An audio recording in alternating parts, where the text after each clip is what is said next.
nouvelle pensée religieuse africaine, celle qui rénove et veut restaurer les mentalités, de se réapproprier non seulement notre histoire et de lire la Bible avec d'autres yeux. La première question qui nous vient à l'esprit, qui est Dr. Aké?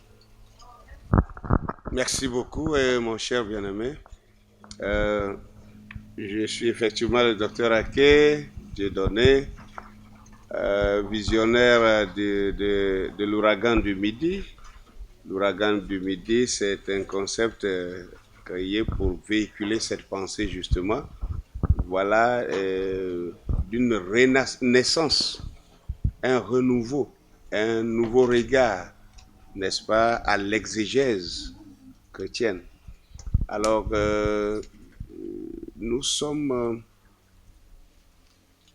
une nouvelle génération qui refusons de continuer avec ce qui a fait l'échec de nos peuples, mais qui voulons regarder et relire la parole de Dieu avec de nouveaux yeux pour découvrir réellement ce que Dieu a dit dans sa parole, qui est différent de ce que les gens ont véhiculé. Les gens ont voulu véhiculer, ils ont prêché un évangile sélectif.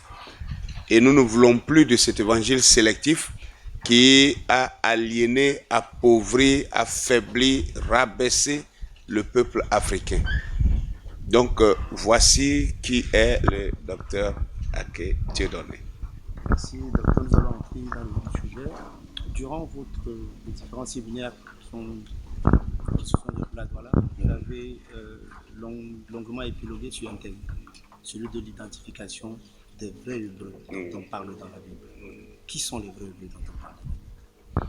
Bien, effectivement, les vrais Hébreux dont on parle dans la Bible, je me suis axé beaucoup là-dessus parce que c'est le point focal d'ailleurs de toute la Bible. Savez-vous que Dieu, à un moment donné de la vie de l'humanité, a choisi quelqu'un, un homme, appelé Abraham, et il lui a promis de lui donner une certaine terre. Et il a promis la bénédiction de tous les peuples au travers de cet homme. Et 2000 ans plus tard, le Messie devrait naître à partir de la descendance de cet homme appelé Abraham. Et ce Messie est vraiment venu sur la terre, il s'est appelé le Seigneur Jésus-Christ. Et nous l'avons reçu pour la plupart d'entre nous comme étant le Dieu invisible manifesté dans la chair humaine. Et quand lui, il vient sur la terre, un jour, pendant qu'il prêchait partout, il parlera à une femme au bord du puits, qu'on appelle la femme samaritaine. Et dans leur conversation, le Seigneur Jésus dira que le salut vient des Juifs. Si le salut vient des Juifs, alors nous devons faire attention à ce peuple-là. Ça voudrait dire que n'importe qui s'élèverait et qui prétendrait être le Juif, sa parole tiendrait devant les peuples parce que les peuples ont déjà entendu que le salut vient des Juifs. Donc, tous les peuples pouvaient parler, mais quand le Juif parle, lui, sa parole a plus de poids parce que les gens feraient très attention puisque l'humanité était assoiffée, n'est-ce pas, du salut.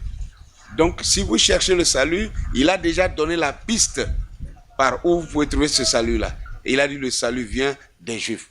D'où il est important. Et une autre déclaration dans la Bible qui déclare que celui qui bénit Israël sera béni et celui qui maudit Israël sera maudit. Alors, il convient de connaître réellement qui est cet Israël, de peur de se tromper pour bénir celui qu'il ne fallait pas bénir et maudire celui qu'il ne fallait pas maudire. Alors, vous voyez que toutes ces données nous permettent de nous plonger pleinement sur la question et d'explorer la question à fond pour connaître qui sont les véritables Hébreux de la Bible, qui sont les véritables Israélites de la Bible. Parce que Israël, ce n'est pas une terre seulement. Israël, c'est le nom de quelqu'un. C'est le fils d'Isaac. Isaac, à son tour, était fils d'Abraham. Donc, c'est le fils d'Isaac qui s'appelle Jacob, qui, lui, va rencontrer Dieu dans un débat. Et Dieu va changer son nom et dit, désormais, tu ne t'appelleras plus Jacob, qui voulait dire trompeur. Tu seras désormais un prince, c'est-à-dire Israël. Donc, c'est ce Israël-là qui va engendrer 12 garçons. Et son 13e enfant, c'était une fille, Dina. Donc, d'où les 12 tribus d'Israël. Donc, les 12 tribus d'Israël, alors, constituent ce peuple d'Israël dont nous parlons.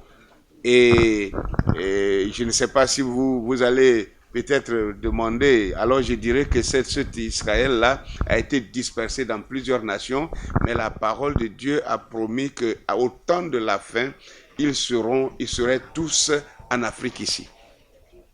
Donc voilà pourquoi moi, je me suis focalisé, n'est-ce pas, sur l'identité ou l'identification de cet Israël-là, la vraie Israël. L'Israël dont on parle dans la Bible, selon les différentes traductions que nous connaissons, oui, que ce soit lui premier à lui second, beaucoup d'autres traductions dans la Bible. Oui. On a dans notre imaginaire, on sait que le Dieu dont on parle, le peuple dont on parle, oui. Mais vous, dans votre idéologie, dans votre philosophie, vous êtes amené à nous comprendre que le hébreu ou le peuple israélite dont on parle dans la Bible, il est noir. Peut-être de pas par la pigmentation. D'accord.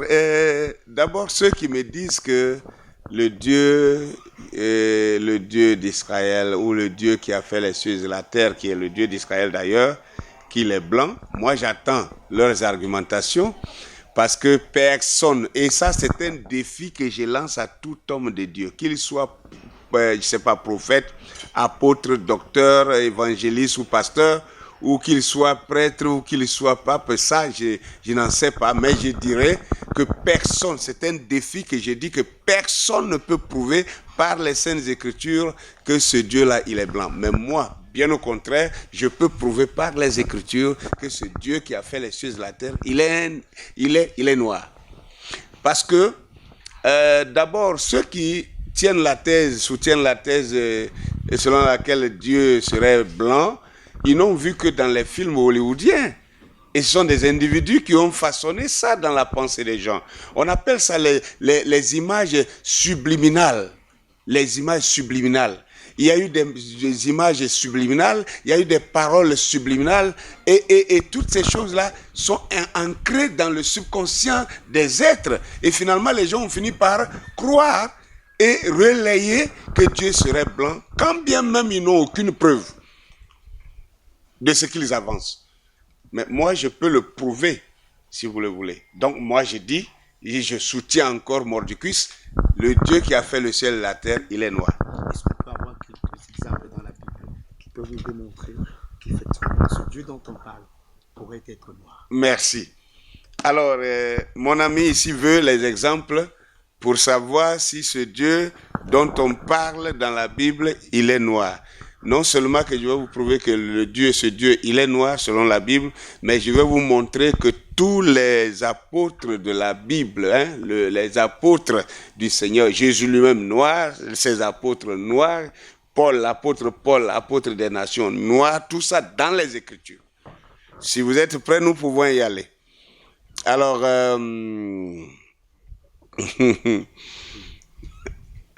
bien. Nous allons donner ces preuves. J'aime bien commencer toujours par Daniel d'abord, Daniel chapitre 7. Je crois que je vais prendre ça ici, c'est plus facile pour moi. Daniel chapitre 7. Pour que les gens voient, pour que pendant que je lis, que les gens puissent voir et sachent que je suis en train de lire. Et d'ailleurs, je vais le lire dans le livre, dans la Bible que tout le monde connaît, Louis II.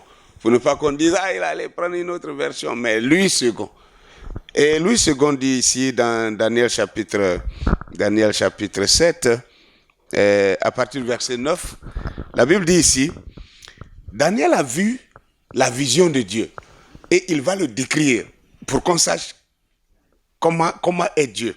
Il dit, je regardais et pendant que l'on plaçait des trônes et l'ancien des jours s'assit. Tout le monde sait que l'ancien des jours, quand on parle de l'ancien des jours dans la Bible, c'est bel et bien le Seigneur Dieu, créateur du ciel et de la terre. L'ancien des jours s'assit. Son vêtement était blanc comme la neige. Ça, on décrit son vêtement. Le vêtement couvre le corps et qui empêche la vue de l'homme de voir le corps de quelqu'un. Actuellement, je suis vêtu. À cause de mon vêtement, vous ne pouvez pas voir mon corps. Mais il y a des parties qui peuvent permettre de voir ma peau. Il va décrire ça. Et les cheveux de sa tête étaient comme de la laine pure, et son trône était comme les flammes de feu, et les roues comme un feu ardent. Ici déjà, il y a un élément qui sort que les gens n'ont pas encore vu. Les gens n'ont même pas vu pendant qu'on lit ici. Il dit, les cheveux de sa tête étaient comme de la laine. Les cheveux de sa tête étaient comme de la laine. J'ai toujours pris l'exemple, moi je parle avec des illustrations. Quand on fait l'illustration, ça permet aux gens de comprendre réellement de quoi il est question. Parce que si vous n'illustrez pas, les gens ne peuvent pas voir de quoi nous parlons. Laissez-moi vous montrer ce qu'on appelle la laine biblique. En réalité, le mot laine fait allusion au poil d'un mouton. La laine, c'est les poils d'un mouton. Voilà. La laine, premièrement, c'est les poils d'un mouton. Et donc, la Bible dit que ce Dieu, cette personne... Parce qu'il faut aussi que je clarifie quelque chose d'abord. Tout le monde dira, mais Dieu est esprit. La Bible dit Dieu est esprit, il faut que tous ceux qui l'adorent en esprit et en vérité. Ça, c'est Jean 4, verset 24. Je connais ça. Mais maintenant, ce Dieu qui est esprit, là, la Bible dit qu'au commencement était la parole était avec Dieu et la parole était Dieu. Jean 1, verset 1 à 2. Alors, au verset 14, la Bible dit, cette parole a été faite chair. Elle est venue habiter parmi nous. Donc, vous voyez que Dieu quitte son état d'esprit, il devient un humain. Et quand il devient un humain, il vient sur la terre, il est un homme comme vous et moi. Avez-vous déjà vu un homme sur la terre qui n'a pas de couleur? Non, ça n'existe pas, parce qu'on nous parle de 4 races sur la terre. La race blanche, la race noire, la race jaune, la race rouge. Donc, si Dieu quitte le ciel et quitte son état d'esprit, qu'il devient un humain, alors soit il doit être rouge ou noir ou blanc ou jaune. Mais il ne peut pas être sans couleur. C'est l'esprit qui est sans couleur.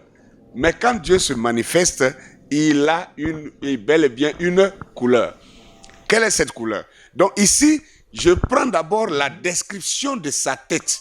Ce n'est pas moi qui décris. Si ce n'est pas important, pourquoi le prophète décrit l'aspect de sa tête et montre que sa tête, les cheveux de sa tête sont comme la laine. Et je montre toujours ce qu'on appelle la laine. Laissez-moi trouver cette image pour montrer aux gens ce qu'on appelle la laine. Voilà ce qu'on appelle la laine. La laine, regardez si vous pouvez montrer ça déjà. Alors donc, vous ferez le montage. Mais ici, déjà, on peut voir en direct, ce sont les poils de mouton. Et à partir de ça, les poils de mouton, j'ai pris une image d'un homme, d'une personne que vous voyez, dont les cheveux ressemblent exactement. Donc, la laine fait allusion à... C'est pourquoi on dit que l'Africain a des cheveux laineux. Cheveux laineux, ça décrit le crépus. Quand on dit que quelqu'un a des cheveux laineux, ça veut dire qu'il a des cheveux crépus. Donc, ça veut dire que ses cheveux ne sont pas lisses. Tandis que les autres peuples ont des cheveux lisses. Mais l'Africain est le seul, je veux dire l'homme noir, est le seul à avoir des cheveux laineux. Donc déjà, les cheveux laineux, ici dans la Bible, voulaient montrer la qualité, le genre de tête que possède Dieu, le Dieu créateur, quand il se fait chair. Je prends un autre texte ici, dans Apocalypse chapitre 1, le verset 13 à 15. Apocalypse chapitre 1, le verset 13 à 15. La Bible dit ici, Et au milieu de ces chandeliers, quelqu'un qui ressemblait à un fils de l'homme, vêtu d'une longue robe et ayant une ceinture d'or sur la poitrine. Un autre, ça, Jean, vous voyez qu'on vient de voir ici, c'est Daniel. Ici, c'est Jean. Deux prophètes différents. Chacun le voit et avec une distance d'années très écartée, mais chacun va le décrire. Jean aussi le voit, il le voit qu'il est dans une robe aussi. Dans une robe comme l'autre, comme Daniel l'avait vu. Maintenant, il dit au verset 14, « Sa tête et ses cheveux étaient blancs comme de la laine blanche, comme de la neige, et ses yeux étaient comme une flamme de feu. Ses pieds étaient semblables à de l'airain. » Vous voyez, je venais de dire que si quelqu'un est habillé, on ne peut plus voir la peau de son corps, parce que la robe couvre le corps. Mais les parties qui restent qu'on peut voir la peau, ce sont les bras, les mains et les pieds et la tête. Voilà pourquoi les prophètes, pour nous montrer à quoi ressemblait le Seigneur, il décrit d'abord sa tête, ensuite il décrit ses mains et il décrit ses pieds. Parce que ses pieds ne sont pas enveloppés. Ses mains non plus ne sont pas enveloppées. Et sa tête non plus n'est pas enveloppée. Mais c'est le corps qui est enveloppé. Et donc il dit ici qu'il a des cheveux, sa tête et ses cheveux étaient blancs comme de la laine blanche. Et il dit maintenant que ses pieds étaient semblables à de l'airain. Bon, la laine, on a vu la laine noire de l'autre côté, mais quand on dit quelqu'un a des cheveux comme de la laine blanche, que ça n'étonne pas. Voilà, moi j'ai pris, voilà, quelqu'un qui a des cheveux laineux et comme de la laine blanche. Regardez bien ce monsieur-là. N'est-ce pas que ça décrit exactement ce que la Bible dit ici? Mais pour que ses cheveux soient laineux, ça doit être crépus. C'est crépus qui veut dire laineux. Donc cheveux laineux, c'est cheveux crépus. Donc, comme je l'ai déjà dit pour ne pas me répéter, les cheveux crépus n'appartiennent qu'à un seul peuple sur la terre. C'est le peuple noir. Toutes les personnes, les blancs, les rouges et les jaunes, ont tous des cheveux lisses. Le seul homme sur la terre qui a des cheveux laineux, c'est l'homme noir. Donc ça veut dire que Dieu a une tête comme l'homme noir. Et regardez encore cet homme-là. Maintenant, quand on dit ses pieds, il avait des pieds comme de l'airain. L'airain, je l'explique bien, l'airain, c'est une matière, comment on appelle ça? C'est du fer, c'est du bronze. D'ailleurs, c'est l'ancienne appellation du bronze qu'on connaît. Et d'ailleurs, quand on dit bronze, déjà, vous comprenez déjà que le bronze, ça veut dire bronzé. Quand on dit quelqu'un est bronzé, ça veut dire qu'il n'est pas blanc. Voilà. Et c'est nous qui avons la couleur de bronze. C'est pourquoi je prends les fontes en bronze. Voilà, ça c'est une fonte en bronze. Ça c'est une fonte en bronze. Quand on fait une fonte en bronze, ça te ressemble, ça me ressemble. Mais ça ne ressemble pas à un blanc. Ça ne ressemble pas à un Chinois. Ça ressemble plutôt à un Africain. Il y a bien d'écritures comme ça, plein d'écritures qui montrent que Dieu est noir. Permettez, docteur, de relever aussi notre ambiguïté quand on parle de Moïse. Oui. Faisons la corrélation entre Moïse était-il blanc ou noir parce que Pharaon et les Juifs, cette corrélation, c'est merci beaucoup. Voyez-vous que c'est... Merci, c'est pour ça que... C'est pourquoi moi ce sont ces éléments que je tiens comme preuve que les Hébreux de la Bible sont noirs, ils ne sont pas blancs. Parce que voici qu'à la naissance de Moïse, la Bible nous déclare clairement que le Pharaon qui régnait en ce moment-là, il avait craint la démographie du peuple hébreu qui habitait en Égypte. Donc, il ne voulait pas que les Hébreux se multiplient trop, de peur que ces gens-là puissent venir un jour les déloger. Et alors, il donne l'ordre aux matrones, sinon les sages-femmes, que désormais, toute femme juive hébreu qui viendrait accoucher, si c'est un garçon, qu'on élimine l'enfant à la naissance. Et il a donné l'ordre aussi aux soldats qu'ils passent dans les maisons pour détruire tous les enfants garçons des familles hébreues. D'où la mère de Moïse qui met au monde son enfant et qui trouve que l'enfant est tellement beau qu'elle ne voulait pas que l'enfant soit tué. elle fait une petite corbeille qu'elle fait glisser l'enfant sur le Nil. Et la Bible dit que la fille de Pharaon descend pour nager dans le Nil et elle tombe sur la corbeille, elle ouvre, elle trouve un garçon et l'enfant l'a plu. Elle a pris l'enfant et elle est allée présenter à Pharaon son père. Et elle dit, c'est mon enfant à moi, je l'ai engendré. Et ce que je vais dire maintenant, que les téléspectateurs m'écoutent très bien. Il y a une histoire extra-bible qui déclare que cette fille de Pharaon était mariée à un général égyptien. Et que ce général était parti en guerre et il a été tué en guerre. Donc, pendant qu'il était marié, il était un jeune marié et ils n'ont pas encore fait d'enfant. Et il est mort en guerre.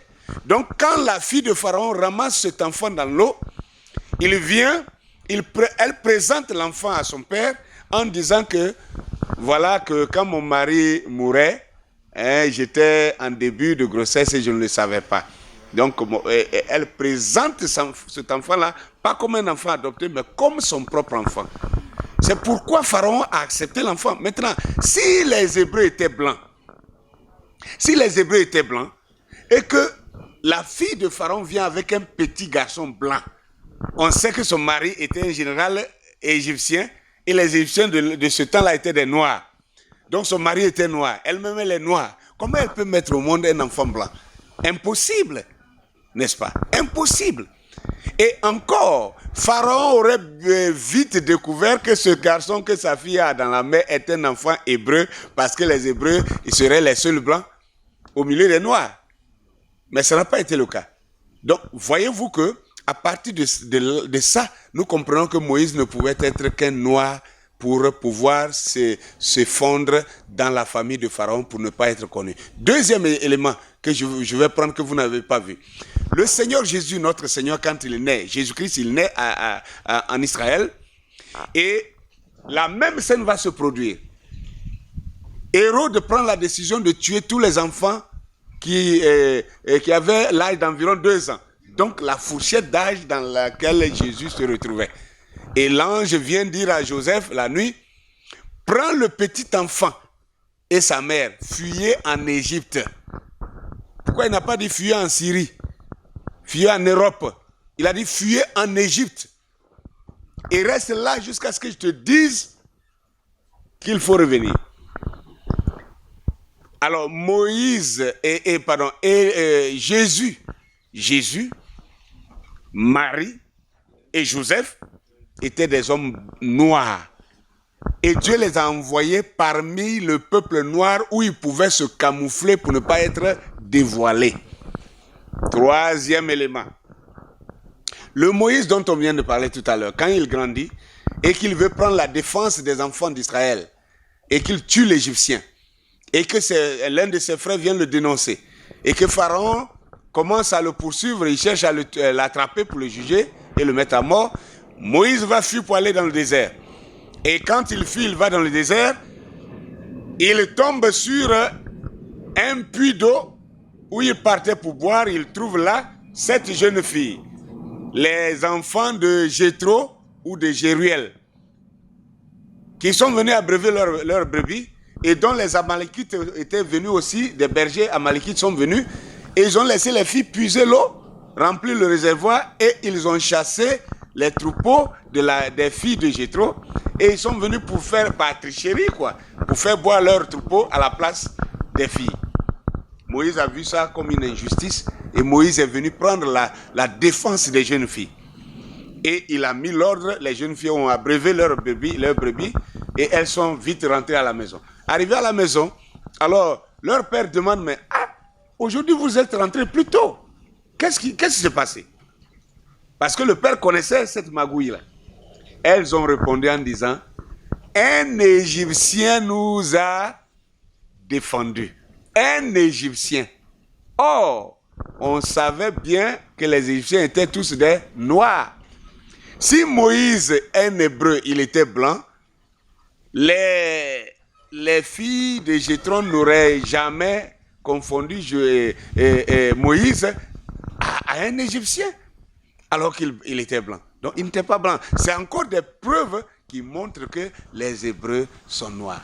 Si Moïse, lui seul, il est noir, Jésus, lui seul, il est noir, et puis tous les Hébreux sont blancs, vous trouvez ça normal? Nous sommes assis ici à Douala. Qu'on dise que tous les Sawas sont noirs, et que bon, vous seul, à supposer que je vous prenais pour un Sawa, et qu'on dit que tous les Sawas, le peuple Sawa, c'est des noirs, mais toi seul, tu es blanc. Et tu es un Sawa quand même. Est-ce que ça a un sens? Ça n'a pas de sens. Voilà, il y a plein de preuves comme ça. Docteur Kay, le mouvement que vous soutenez aujourd'hui, Étendard de Midi, oui. donc on vous traite Ouragan de Midi. Ouragan de Midi. On vous traite comme des xénophobes, des racistes, des fous. Un peu assimilable à ce qu'on dit dans Apocalypse, qu'à la fin des temps, il y aura qui vont venir, ils se passeront, ou des dieux viendront avec de nouvelles doctrines. Vous ne vous assimilez pas à ce courant de pensée. Qu'est-ce que vous dites par rapport à ça? Merci beaucoup. Je dirais premièrement que dites un mensonge à quelqu'un un jour. Répétez le même mensonge jour après jour, mois après mois, année après année, siècle après siècle. Le mensonge va finir par paraître vérité. Et le jour où la vérité reviendra, c'est la vérité qui sera vue comme mensonge et le mensonge sera intronisé comme vérité. Alors, cette déclaration, quand on dit vers le temps de la fin, il viendra de faux prophètes et tout ça, les gens, le temps de la fin, ça a commencé quand? Dans les derniers jours, parce que le vrai terme dans la Bible, il est dit dans les derniers jours, il viendra des faux prophètes, etc., etc. Bon, dans les derniers jours. Mais je vais vous montrer que les derniers jours ont commencé depuis il y a 2000 ans. Parce qu'un jour devant Dieu, selon la Bible, un jour devant Dieu égale 1000 ans. Et 1000 ans sur la terre des hommes égale seulement un seul jour devant Dieu. Maintenant, regardez, si je prends Actes chapitre 2, Actes chapitre 2 va nous dire que les derniers jours ont commencé depuis le jour de la Pentecôte. Dans Actes chapitre 2, le verset 14, Acte 2, verset 14, je vais le lire en flèche pour aider à la compréhension des gens. Acte 2, verset 14 à 16 nous dit ici, alors, Pierre se présenta avec les 11, éleva la voix et leur parla en ces termes. Hommes juifs et vous tous qui séjournez à Jérusalem, sachez ceci et prêtez l'oreille à mes paroles. Ces hommes ne sont pas ivres comme vous le supposez, car c'est la 3e heure du jour. Mais c'est ici ce qui a été dit par Joël, le prophète Joël. Dans les derniers jours, dit Dieu, je répandrai de mon esprit sur toute chair et vos fils et vos filles prophétiseront. Bien, la Bible dit dans les derniers jours. Donc ici, le jour de la Pentecôte, Pierre prend cette parole-là pour dire que ce que Joël avait dit il y a 700 ans avant nous, que dans les derniers jours, Dieu allait répandre son esprit sur toute chair là, que c'est ça que vous voyez ici aujourd'hui, au jour de la Pentecôte. C'est ça là, les derniers jours commencent aujourd'hui, au jour de la Pentecôte. Donc depuis le jour de la Pentecôte jusqu'à nos jours, les derniers jours sont en cours.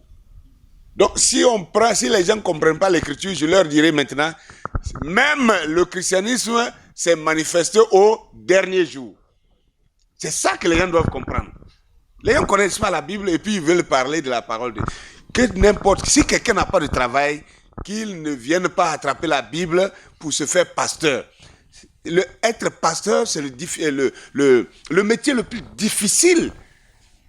Et on a comme l'impression que quand on n'a rien à faire, c'est là qu'on s'en va soulever une Bible, on trouve 2 bois, on pique quelque part, on met les bâches dessus, ça devient une église. On commence à battre les mains, venez chez moi, il y a des miracles ici, il y a ceci ici, et ça devient une église. Écoutez, si les gens, comme vous l'avez bien dit, est-ce qu'on ne va pas me prendre pour un fou, mais l'évangile que le Seigneur Jésus a prêché, que les apôtres ont prêché, l'apôtre Paul vient et dit que cet évangile est vu comme une folie devant les gens. Parce que si l'évangile que vous prêchez ne dérange pas les gens, c'est que vous mentez. Vous ne prêchez pas vrai. Prêcher vrai, ça va déranger les gens. Prêcher vrai, ça va renverser les choses qui existaient déjà. Prêcher vrai, ça va troubler les gens. Ça va amener les gens, et ça va produire un tumulte dans les peuples. Si ce n'est pas le cas, ce n'est pas l'évangile du Seigneur Jésus-Christ que vous prêchez. Pour conclure, docteur, comment l'Africain doit-il lire la Bible pour avoir son salut? Comment l'Africain doit-il lire la Bible? Je l'ai dit quelque part et je vais le répéter. Et j'ai dit que pour moi, l'Africain doit lire la Bible avec des yeux décolonisés. Parce que ce n'est pas une simple impression, mais c'est une réalité, c'est un constat que les missionnaires coloniaux qui sont venus avec la Bible, ils nous ont donné la Bible en sélectionnant l'évangile qu'il fallait prêcher. Je vais vous aligner quelques heures, vous allez vous rendre compte. Non, dites aux gens, oh, heureux les pauvres, car le royaume des cieux est pour eux. Heureux les pauvres. C'est pourquoi les Africains aiment la pauvreté. Ils pensent que c'est quand tu es pauvre que tu vas au ciel. Mais un jour, Jésus, avec ses disciples, Pierre pose la question à Jésus, mais Seigneur, tu nous as dit de te suivre. Nous avons laissé notre industrie. Parce que les pierres là, ils avaient une industrie de pêche. Ils avaient des bateaux comme ce que nous voyons à côté ici. On a laissé nos industries, on a laissé nos maisons, nos terres pour te suivre. Attends, aujourd'hui là, il faut nous éclairer. Qu'est-ce qu'on gagne dans tout ça là? Qu'est-ce qu'on gagne? Parce qu'on te suit, on a tout abandonné, on ne fait plus notre commerce, on te suit, les gens nous insultent au lieu de nous apprécier. Qu'est-ce qu'on gagne dans tout ça? Et regardez, écoutez la réponse de Jésus. Jésus n'a pas dit, abandonnez tout, suivez-moi et puis un jour, dans la vie éternelle, vous aurez des maisons. Non, il dit, il n'y a aucun d'entre vous qui, ayant abandonné à cause de moi ses maisons, ses terres, ses biens, et qui n'en recevra pas dans ce siècle-ci et dans la vie éternelle. Donc, vous comprenez un peu. Jésus promet le bien-être sur la terre ici d'abord. Et puis ensuite, dans la vie éternelle, donc au ciel. Mais les missionnaires nous ont dit le contraire. Et ils ont dit, heureux les pauvres, car le royaume des cieux vous appartient. Et ils ont dit, quand on vous gifle à la joue droite, donnez la joue gauche. Parce qu'ils savaient que leurs frères colons venaient derrière eux pour venir soumettre les Africains au fouet. Donc quand on te chicote, tu pleures jusqu'à ta peau est déchirée partout. On dit c'est la pénitence, que c'est ça qui te permet d'être un bon chrétien. C'est ça, cet évangile sélectif que nous devons jeter à la poubelle. Je dis bien, on doit jeter cet évangile-là à la poubelle. L'évangile sélectif qui a aliéné, endoctriné, ensorcelé, rabaissé, rabrouillé l'Africain, appauvri l'Africain. Pendant qu'il prêchait comme ça, les prêtres avaient des gens dans les mines, exploitant nos mines. Il y a quelle maison qui est plus luxueuse que le Vatican? Il y a quelle maison qui est plus décorée en or que ces gens-là? Mais qui nous a prêché qu'on n'a qu'à aimer la pauvreté? N'est-ce pas les mêmes là? C'est cet évangile sélectif que nous devons vomir et jeter à la poubelle. Et nous devons lire l'évangile avec un exégèse nouveau, adapté à nos réalités africaines, sans toutefois démoder l'écriture. C'est pourquoi moi j'ai fait un message qui est sur YouTube d'ailleurs, que j'ai intitulé « La fin de la négrophobie exégétique ». Fin de la négrophobie exégétique. C'est-à-dire, même dans l'exégèse, les gens ont mis de la négrophobie. La phobie du nègre, c'est-à-dire, ils sont contre l'homme noir. La ségrégation, même dans l'exégèse. Mais nous devons mettre fin à ça maintenant. Quand on découvre que Jésus n'était pas blanc, qu'il était noir, il faut qu'on le publie, que l'homme noir soit fier de sa peau. Regardez ce que ça fait. Ça a complexé nos femmes même nos hommes aujourd'hui, ce n'est plus les femmes seulement qui se dépigmentent. Il y a des hommes qui se dépigmentent aujourd'hui. Pourquoi? Parce qu'ils sont complexés. D'où vient ce complexe? C'est cet évangile sélectif mensonger qui a fait croire que l'homme noir était maudit. Tous les prédicateurs, vous qui m'écoutez, chacun de nous avons prêché autrefois la malédiction de Cam. Malédiction de Cam. Malédiction de que Cam a été maudit. La Bible n'a jamais parlé de la malédiction de Cam. Cam n'a jamais été maudit dans cette Bible. Je défie quiconque de venir me montrer que Cam a été maudit dans la Bible. Il n'y a pas d'écriture comme ça. La Bible parle de la malédiction de Canaan, qui est l'un des 4 fils de Cam. Et les Blancs, pour esclavagiser l'homme noir, ils ont changé cette phrase-là dans leur bouche. Ce n'est même pas échangé dans l'écriture. Hein. L'écriture n'a pas été changée. Dans l'écriture, Cam n'a jamais été maudit. Mais dans la prédication, toutes les prédications jusqu'aujourd'hui, même les prédicateurs africains jusqu'aujourd'hui, tout le monde continue de prêcher la malédiction de Cam. On dit que c'est pour ça que les Noirs sont maudits. L'homme noir n'a jamais été maudit. L'homme noir n'est pas maudit et il ne sera pas maudit parce que Dieu lui-même, il est noir. Docteur Kay, c'est sur ces mots d'espoir et de grande espérance, de cette réappropriation de notre véritable identité, que nous allons mettre un terme à notre entretien. Nous vous disons merci et que Dieu vous bénisse. Merci à vous aussi et merci à nos téléspectateurs de Vision 4. Que Dieu vous bénisse également.